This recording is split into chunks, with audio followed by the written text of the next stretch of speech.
سەرۆک ترامپ ئێران بە داخستنی ئینتەرنێت بۆ شاردنەوەی کوشتنکاریەکان تاوانبار دەکات. ژنان لە خۆپیشاندانەکانی عێراقدا ڕۆڵێکی گرنگ دەگەڕن بۆ پشتیوانیکردنی خۆپیشاندەران.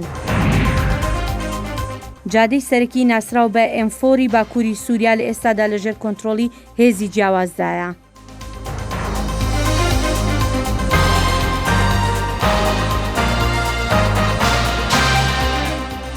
سڵاوم کاتەوە هەموو کاتێکتان شادبەختەوە بێت. دەم باش بینەرن هێژا ئەم جێ خۆپێشاندانên ئیرانê dest pê bikin.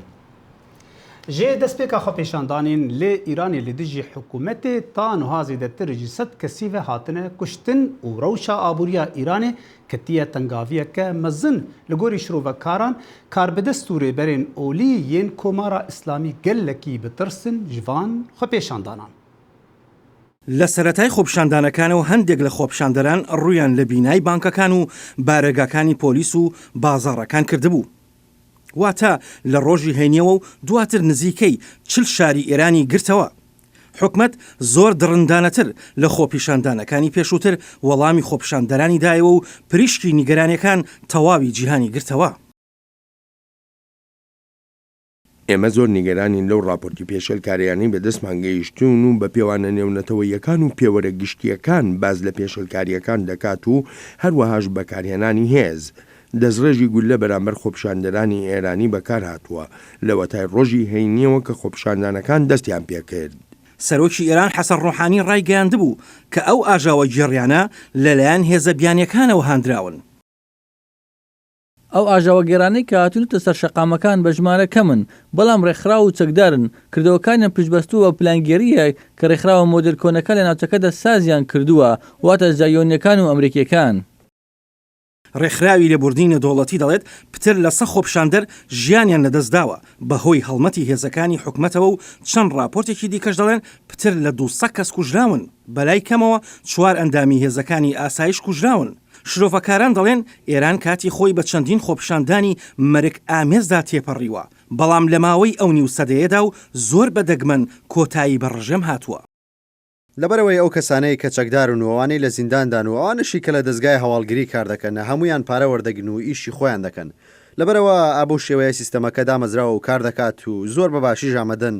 کەسانی دیکە سەرکوت بکەن. من گومانم لەوە هەیە کوشتنی ئەو 100 کەسە ژمارەیەکی ڕاست بێت. ڕابی بارێت یەکێکە لە توێژەرەکانی دامەزراوەی ڕۆژهەڵاتی ناوەڕاست بە بەشی فارسی دەنگی ئەمریکای ڕاگەیان سەپاندنی سزا ئابوووریەکان بەسەر ئێراندا و پێدانی پاداشتی دارایی بە خەڵکی ئێران هیچ گۆڕانکاریەک دروست ناکات. لەبەرەوەی باڵی لەشکری ئێران کۆنتڕۆڵی زوربەی سێکتەرە ئابوووریەکانی کردووە و دەیانەوێت هەر بەو شێوەیە بمێنێتەوە. ئەگەر شکستێکی هەرە گەورەی بنەڕەتی ڕژێم لە هەموو بوارەکاندا لە ئارادا نەبووایە ئەوە پارێزگاریان لە شتێک دەکرد. بەڵام پاش ئازادکردنی هەمووان ئەوەی ئێستاکە ئەوان دەیکەن ئەوەیە دێنەوە و دەڵێن باشە هەڵدەستین بە کەمکردنەوەی پارە زیادەکە یان کردنی بەنیوە. لەگەڵ ئەوەشدا بارێت دەڵێت دەبێت هەندێک گۆڕانکاری لە ئێران لە داهاتوویەکی نزیکدا ڕوو بدات. ڕابەری باڵای ئێستا ئێران عەلی خامەنایی هەر لە جەنگی ئێران عێراقەوە لەلایەن لەشکرەوە پشتیوانی دەکرێت بەڵام ئێستا ئەو پیربووە و راپۆرت کراوە کە نەخۆشە.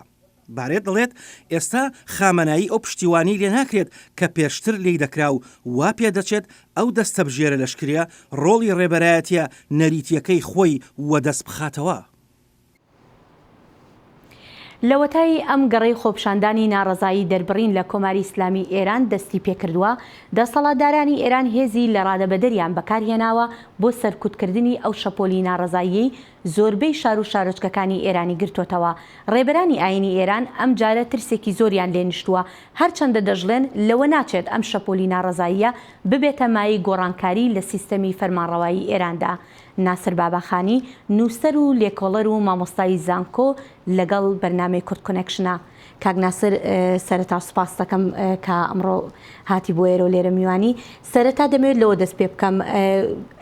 مەسەلەی با بڵین داخستنی ئینتەرنێتەکان وەکو سەرۆک ترامپ دوێنێژ لە تویتێکدا ئاماژەی پێکردووە دەڵێت ینی ئێران بۆیە ئەم کاری کردووە وا دەزانێت بە نەبوونی شەفافیت ئیتر جیهانی دەرەوە نازانن کە چییە گوزەرێ لە ئێرانە بۆ شاردنەوەی کوشتنکاریەکانێتی. تۆ پێت وایە بە داخستنی ئینتەرنێت و ئەم هەموو گوشاری کە ئێستا لە لەسەر خۆپیشاندەران هەیە لە ئێران بەڕاستی کۆماری ئیسلامی ئێران توانیوێتی ئەو با بڵین ئەو دەنگە کە بکاتەوە کە لە وڵاتەکەیە هەیە؟ ئەگەر ڕاستیت بوێ بەڵێ توانیوێتی تا ڕادەیەکی زۆر سنووردار کە سنووردار لەو ڕوانگەیەوە کە ئێستا ئێمە دەزانین لە ناوخۆی وڵاتدا چ دەگوزارێت ڕەنگە زانیاریمان نەبێ بەڵام تۆ کە دێنی ئێران دەکەی بە دوورگەیەکی دابراو لە تەواوی دنیا لەگەڵ دنیای ئازادی هیچ پەیوەندێکی نییە دیارە دۆخەکە لە نێو خۆ وڵاتدا قەیراناوی و نائاساییە دەنا ئەگەر با بڵین حەسەنی ڕوحانی سەر کۆماری وڵاتە یا خامنی ڕێبەری وڵاتە باز لە سەرکەوتن بەسەر ئەو دوژمنە وەهمیدا دەکەن کە لە ئەدەبیاتی سیاسی کۆماری ئیسلامیدا باوە ئەدی چۆناوچۆنە ئینتەرنێتی تەواو بەتەواوی با بڵین قەتع کراوە نێتبڵاکس پێم وایە بەردەوام کە راپۆرت دەدا ئەو ڕۆکە گەیشتبوو دە 100 یعنی کە کوێیان لە هەندێک لە شارەکان هەندێک جم و جۆڵی ئینتەرنێتی هەیە بەبەستمەوەی بڵم کۆنتترۆلەکە کراوە بەڵام ئەوەی کە دەمەوێت لایەنێکی دیکەی پرسیارەکەی جەنابەت جواب دەمەوە ئەوەیە کە کارەساتەکە کە دەردەکەوێت بۆ وڵاتانی دیکە بۆ دەوڵەتانی دنیاوە بۆ میلەتەکانی دیکە سۆنامی پاش و ڕێخستنەوەی ئینتەرنێتەیە چۆن هەر ئێستا ئەو عالەمەکە مردۆ بەبێ گومان لە چۆن گەلێک بوون کە خەڵکی لێبووە ویدۆی دێساز کراوە فیلم بەرداری کراوە ویددیۆ هەیە فیلم هەیە ئەمانە دواتر ئەپلۆد دەکرێن و ئەو کات ئەمە بوومان دەردەکەوێت کە ڕەهەندەکانی کارەساتەکە چەند زۆر بووە کاک ناسر پێشتریش بینیومانە چەند جارێک خۆپیشاندان با بڵین شەپۆلی گەوری خۆپیشاندان لە ئێران دروست بووە هەرچەندە دەڵێن لەوە ئەچێ ئەم جارە گەورەترینیان بێت تۆ پێت وایە ئەم خۆپیشاندانانە شتێکی وای لێ بێتەوە کە ببێتە گۆڕانکاری لە سیستەمی فەرمانڕەوایی ئێراندا؟ ڕەنگە بڕە گزوو بێ وڵامی و پرسیارە تا ئێمە ڕەهەندی ئەو کارەساتێک کە لە ئێران ڕوویداوە بۆمان دەرنەکەی بەڵام ئەوەی ڕاستی بێ لە هەر 10 ساڵی پاش شۆڕشی گەلانی ئێران ئێمە سەرهەڵدانی گەورەمان بینیەوە یانێگە بگەڕێنەوە 2 ساڵ لەمەوبەر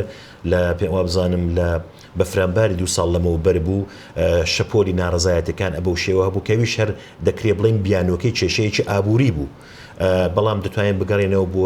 سەرهەڵدانی بزوتنەوەی سەوز بە هەندێک تایبەتمەندی خۆی بگەڕێنەوە بۆ 20 ساڵ دواتر بۆ سەرهەڵدانی بزوتنەوەی خوێندکاری لە ئێران هەمووی ئەوانە نیشاندەندەی ئەوەن کە لە نێو خۆی ئێراندا هەندێک جار هەندێک قەیران ڕوو دەدەن کە ئەو قەیرانانە دەبنە هۆکاری سەرهەڵدان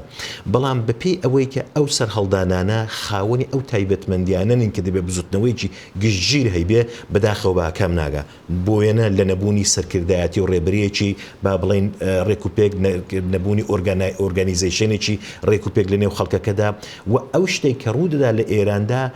دەتوانم بڵم سەرهەڵدانێکی خۆڕستکە کە بەرهەمی ئەو گوشارە ئابوووریانەیە کە کەوتۆتە سەر خەڵک بەبێ گومان ئەو سەرهەڵدانانە خۆ لە بۆشایی نهاتوونەتە دی بە گراوندێکی 40 ساڵیان لە پشتە سیاسەتە هەڵەکانی کۆماری ئیسلامی لە بواری کۆمەڵایەتی لە بواری فەرهەنگی لە بواری ئابووری و لە بواری سیاسی بۆتە هۆکارێک کە ئەو بۆرکانێک بتەقێتەوە. بەڵێ باشە کاک ناسر وەکو زۆر کەس ئاماژەی پێکەن و لێرش کاربەرستانی ئەمریکا کە ئاماژیان پێکردووە با بڵین ئەو فشاری کە ئەمریکا فشاری ئەو پەڕی فشار کە دایناوە لەسەر ئێران فشاری ئابووری دەڵێن کاری خۆی ئەکات بۆیە فشارەکان لەسەر ئێران زیادی کردووە بەڵام کە فشارەکان لەسەر ئێران زیادی کرد خۆپیشاندانێکی بەو شێوەیە ڕوئەدا لە ناوچەکەدا ئایا بەدیلێک هەیە بۆ کۆماری ئیسلامی یعنی بەدیلێک دانراوە بۆیان پرسیاری چاک بوو من پێم وایە پاژنەی ئاشیلی سیاسەتەکانی ئەمریکا بنسبەت کۆماری ئیسلامی ڕێک لەو پرسیاریدایە چون تۆ کە سیر دەکەی ئێستا با بڵین ئەو ماکسیمۆم پرێشر کە تۆ با بڵین گوشارە ئەو پەرگوشارەکانی لەباری ئابووری و خستوتە سەر ئێران گەمارۆ دراوە پێم وایە لەوەی زیاتر ئیدی ناکرێت هەر بۆیە ئەوەندە فشارەکە زۆر بوو بۆ سەر کۆماری ئیسلامی کە دەیهەبێ تەنانەت یەکێک لە گرفتەکانی دیکە ئەوە بوو کە ڕێبەری ئێران ئیزنی نەدا بە حەسەین ڕوحانی وەک سەر کۆمار کە بێنێ لە هەندێک بودجەی تایبەتی کە لە با بڵین لە اختیاری ڕێبەری ئەم وڵاتەدایە بۆ ئەوەی کە کەسری بودجە چونکە تۆزانی بەشێکی بەرچاو لە کۆمەلگای ئێران موچەخۆری دەوڵەتن یانیان دەڵە سوبسیدەدا بە خەڵک ئەم پارانە دەبێت لە چۆوە دابین بکرێ لەو شوێنێک کە هاتن کچیان کردیان بابێنین ئەمە نرخی بنزین بەرینە سەرێ و بەم شێوەیە بتوانین بە جۆرێک لە جۆرەکان ئەو کەسری بودجەیەکە لە ئێران بەهۆی ئەو گوشارانە هاتوۆتە ئاراوە خەرەبوو بکەینەوە بەڵام هەر وەک باست دەکرد ئێستا ئەمریکا گرفتی سەرەکی ئەوەیە کە نازانێت دەگەڵ کام ئالترناتیو ئەگەر بێنم بە بەراوردێکی بکە بۆوێنە دەگەڵ عێراق دێمەت لەبیرمانە کە بۆ یەکەم کارێک کەس کرا ئەوە بوو کە ماتنین ئەڵبایت هاتن کۆنگرەی معارزینان لە لەندەن ساز کرد بەڵام ئەو دەم معارزینەکە بوو ئۆپۆزیسیۆنێکە بوو کە قەوارەی تایبەت بەخۆی هەبوو یعنی هەندێک فەیس و سیما هەبوون کە کارتێکەری و تەنانەت کاریزمان ئێمە بەداخێکی گرانەوە ئەوەی کە دەگوترێ وە هەندێک کاناڵ پرۆپاگاندای بۆ دەکەن لە نێو خۆی وڵاتدا ئەو پێگەیان نیە تۆ سەیری ئەوە مەکە لە دوو شۆنا دوو فیلم هەڵدەگیرێ بۆ وێنە بۆ لایەنێکی تایبەت دوو دروشم دەدرێ ئەوەی کە بێنە سەر ئەرزی واقع نە ئەو پۆتانسیلیان هەیە بەڵێ هەندێک ئیمکاناتی مادیان هەیە لە دەرەوەی وڵات بەڵام لە نێو خۆی وڵاتدا ئەو توانایان نیە. بەڵێ کاک ناسر دەگوترێت بەو پێی کە ڕاگەیەنرا ئەوەی کە زانراوە هەتا ئێستا 106 کەس لە خۆپیشاندانەکاندا گیانیان لەدەستداوە باشە دەڵێن زۆربەی ئەم ژمارێش لە ناوچەکانی باڵێن کوردستانی ئێران بووە هۆکاری ئەمە چیە فشارەکە بۆچی لەسەر ئەوێ زیاترا ئەوە یەکەم جار نییە خۆ ڕۆژهەڵاتی کوردستانی ئێران بۆ شێوە دەکەوێتە ژێر تەوەژمی بابڵین کۆماری ئیسلامی و ئەو راپۆرتەی کە باس دەفەرمی ئەمنستی ئینتەرنەشناڵیە کە دۆکیومنتەکانی ئەو زیاتر بە بەڵگەوە دێن بە ئامارەکە ڕادێ کوژراوەکان یەکجار زۆر لەوە زیاترە گومان و لەوەی دانەبێت چون ئەمە لەوە پێشتری عینێ و ئەزمونەمانەوە کە کۆماری ئیسلامی بە شێوازگەری جۆراوجۆر ئەوانە دەشارێتەوە بەڵام ئەو بۆ خۆت دەزانی کە کوردستانی ڕۆژهەڵاتی کوردستان لەباری سیاسیەوە دەتوانم بڵم ئاستی ئاگاهی سیاسی و شعوری سیاسی لە ناوچەکانی دیکەی ئێران زۆر بەرزترە لە ماوەی ئەو 40 ساڵەیدا بەردەوام با بڵین خەتی مقدمی جیپەی مبارزەکردن دەگەڵ کۆماری ئیسلامی ڕۆژهەڵاتی کوردستان بووە بۆیە کە دەگاتە کورد تۆ سیر کرد لە تاران ئەو هەموو مزاهرەیە کرا ئەو هەموو خۆپیشاندانەکراوە تەنیا یەک کەس کوژراوە یەک کەسەکەش ژنێکی کورد بووە بەڵام کە دەبینی دێ سەر بۆ وێنە شارێکی وەک جوانڕۆ وەک کرماشان وەک مەریوان وەک بۆکان دەبینی لەوێت دەست ناپارێزن یعنی کوشتنی کورد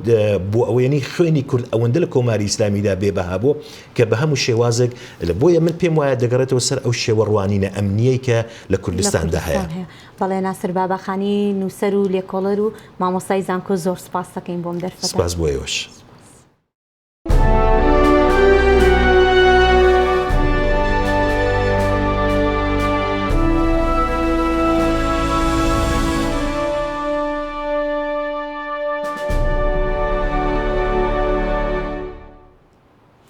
لە خۆپیشاندانەکانی عێراقدا ژنان ڕۆڵێکی سەرەکی دەگێڕن بۆ هاوکاریکردنی خۆپیشاندەران هەر لە خواردن دروستکردنەوە بگرا هەتا دەگاتە تیمارکردنی نەخۆشەکان. Di xۆپیشandanên meydana Tehrîr li Bexda bêguman jinê roleke karîger heye di harîkariya xۆpîşandanan da. Her jinek di çarçovê taybetmendiya xwe da harîkariya xۆpîşanderan diketin û çi di biyavê pizîşkî dabîtin yan yê hunerî dabît yan durustkirina xwarinê bû xۆpîşanderan bîtin. Her wesa gelek jin hene mil bi milê mêran li berûkên pêşiyên xۆpîşandanan beşdariyê dikin. خۆپیشاندەر چ کارن خراب ناکەن هێزن ئەولەهەیە ئاواهەیە ژوورێ بازرگانیە شەوتاند ئەvە دەموچاون من چ بکەن بلا بکەن ئەو گولەیەن ڕاستی بکارتینن ئەم خۆپیشاندانن خۆ بە ئاشتی دکن تەنێ بوتڵێ سەیلین و ئالامە دەستێمەدایە ئەس گەل براو کوڕمامێن خۆمە ئەبە هەمی برایەن منن وێرە بوویە ماڵا من یا دوێ وەساژی من ترسن و چاوێوان لە منە وەکو برایەن من بەلگا لەسەر ئەوێ چەندێ دەمێک و ئەس هاتیم شیرناهیە بڵاوکەم دوو گەنج هەر لە دەستپێکا خۆپیشاندانە دەگەل من هاتن لە جادا سەعدۆنک و گۆڕەپانە تەحریر بخۆڤەت گریتن چەندین ژن ڕابووینە بە وێنەکردنا وێنان لەسەر دیواران کۆ ڕامانە خۆپیشاندانان دکەتن و هەر وەسا ڕامانە شیانên jinê diketin ku çend ya giringe hebûna wê di nava xۆpîşandanan da. Rolekî gelek mezin encinan heye û di gel xwepêşandaran bûn li berokên pêşiyê. Her wisa xwarinê amade dikin û em nîgarkêşê dikin ku rola xwe di nav vê xwepêşanê de diyar bikin bi rêka weneyan. Îro wena min li ser jinê û li ser aştiyê ye. Ev jina kemanê lê dixe wekî sembola aşitî û hevaltiyê. Her ji destpêka xۆpîşandanên Bexda û heta nûke bi hizaran jin mil bi milê mêran beşdariyê dikin. Lewma ji mareka birîn pêç û çalakvanên medeniyên jin بوینە ئارمانجên hêzên emnî û beşekê zor hatîne birîndarkirin. Kawa Umer Dengê Emerîka, Meydana Tehrîr, Bexda. Lê Washingtona paytextê panêlek lêdar ket cê senatorên Emerîkî û lêkolînerên siyasî ve di derbarî rewşa herêmên Kurdî li Sûriye û bandora neyînî jê vekeşana hêzên Emerîkî ji wê herêmê. Zaneyarên zêdetir di vê raportê de. Serokatiya Emerîkaya ku bi hewldanên xwe neşabû hêrişa Tirkiyeyê ya nehê Oktobera borî bû ser Bakur Rojhilatê Sûriyê rawestîne, niha sînator behsê sepandina sizayan dikin. Ez bawerim got çawa proja yasaya ya sizeyan lê Kongresê hate derbaskirin ew ê wisa li Senatê jî bê erêkirin. Eger çi erêkirina piraniya jî bê vîtokirin, divê McConnell xwe neke mer talê serok û biparêze. Yê ku mazûvanî kirî û panêl rêxistî gotina xwe hebû ji bo xebata sînator û lêkolînvanan ya ji bo berrevaniya ji pirsên mirovayetiyê. بیرروباوەڕێن وە هەردەم دێ زڵال بوون دەربارەی سیاسەتا هەیە لێ vê وڵاتێ ئەڤژی گەلە گرنگە ji بۆ me û ji بۆ ئەمریکا Berpirsên rêveberiya Xweser li ser alûziya heyî piştî ku pir alî ketine navaxa Sûriyê de bijardeya diyaloga birjêmê ra çareseriya herî nêzik dibînin. Wek gelê Sûrî xwe bixwe em bi xwe bikarbin pirsgirêkê xwe çareser bikin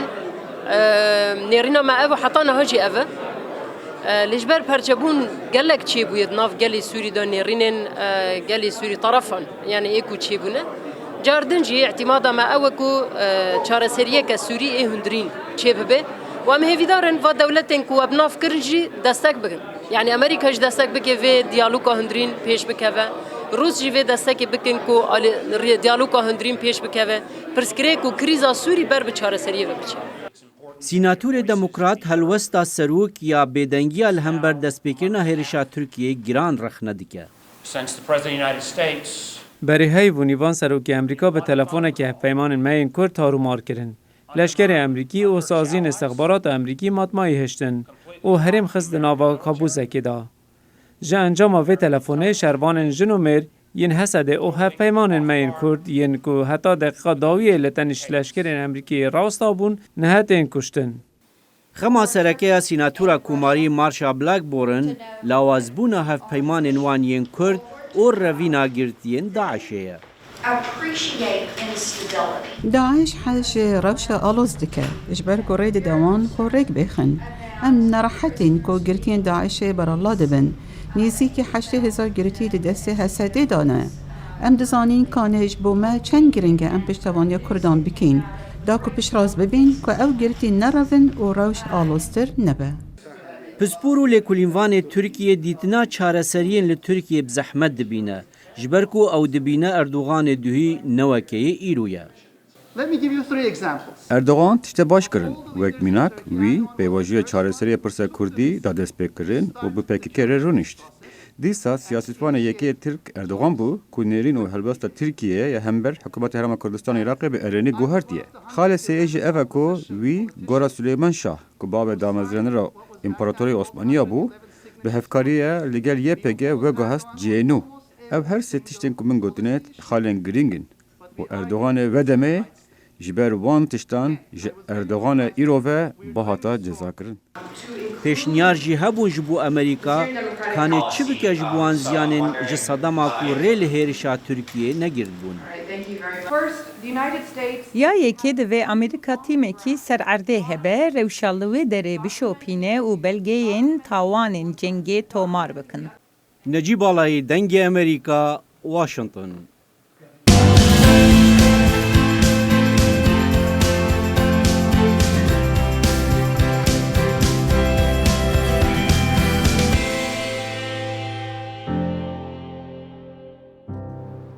Li gorî hin raport yên rêxistinên mafên mirovan li Sûriye grûpên çekdar yên piştgirtî ji aliyê Tirkiye ve gelek destdirêjiyên nerewayî li dijî xelkên sivîl dikin li Efrînê û Herêma Cezîrê û bi tund kuştin û talanê dikin. Aras Xortê Efrînî yê xwedan pêwîstiyên taybet li Efrînê li ser destê van çekdara hate kuştin. لسر وان کریاران ما بریکا سکایبی جه شروع سیاسی زارا صالح پرسی به هلوستا تفگرا سیاسی یا کرد لدیجی وان کریارا چاوایه و چی پیوسته جبو پاراستنا خلکین سیویل و توان باکرنا وان کریارین دیجی مروواهیه. بله سپاس يعني هلبت براستي اف بويرين جو تشيد من تشل عفرينه تشل دفردن سريكانيه الجريس بي براستي جيشر مزارينا و وقت بي او ناميا جو تركي تخست بكهني براستي هاي يعني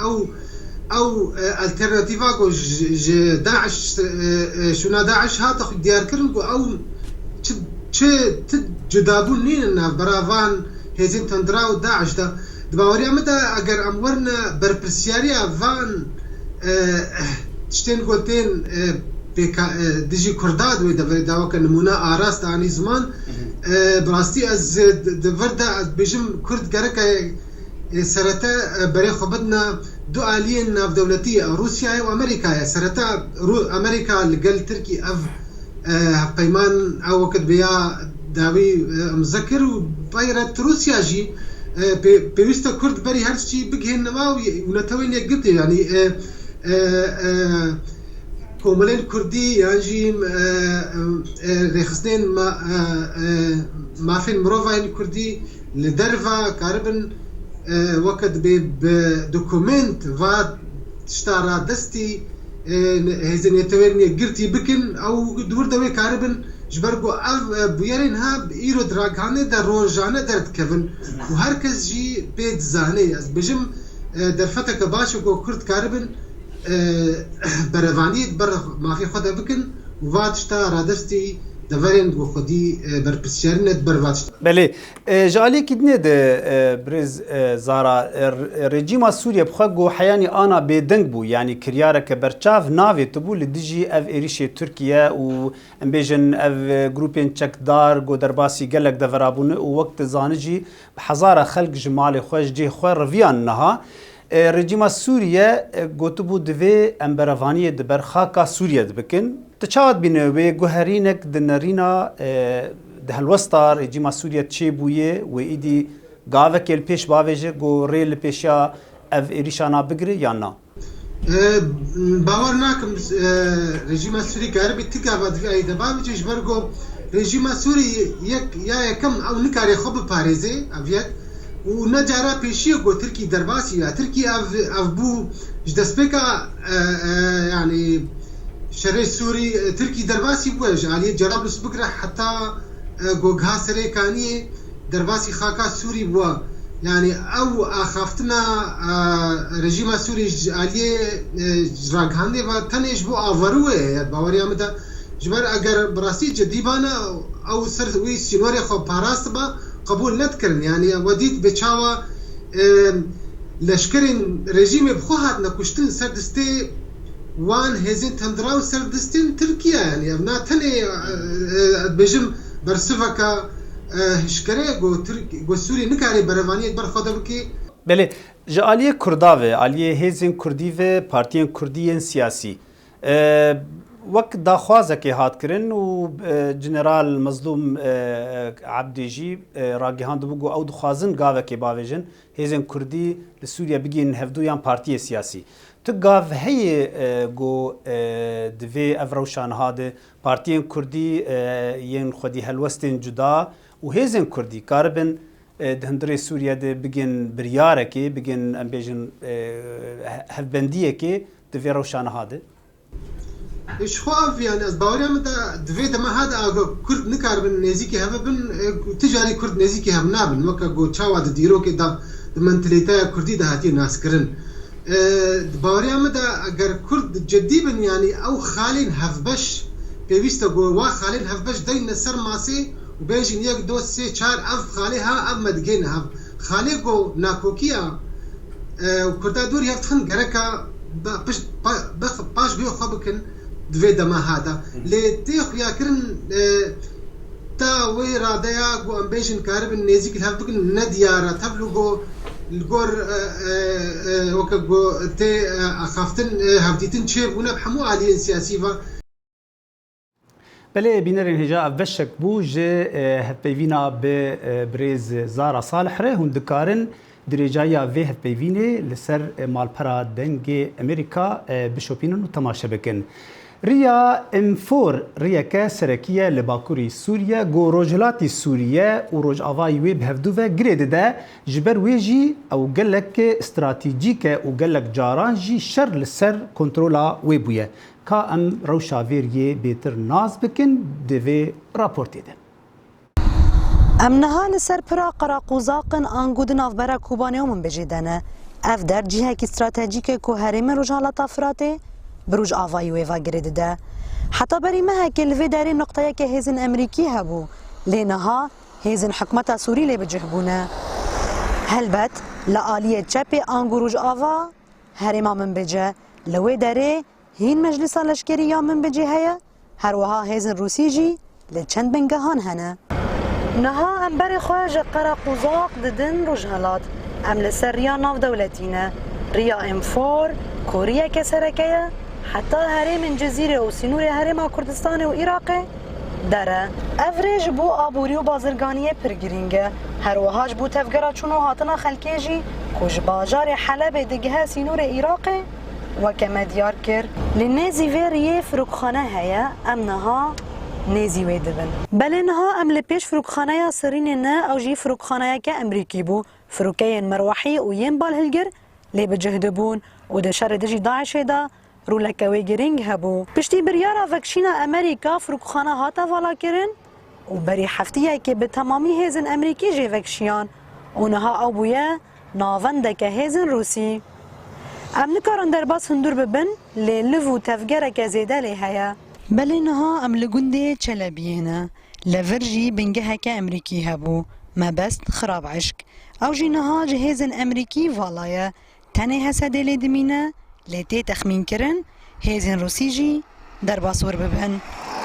ام لدسپیکا باجار عین عیسانه لپیشی ما قامپا عین عیسا دخاونه او جی بتمامی والایه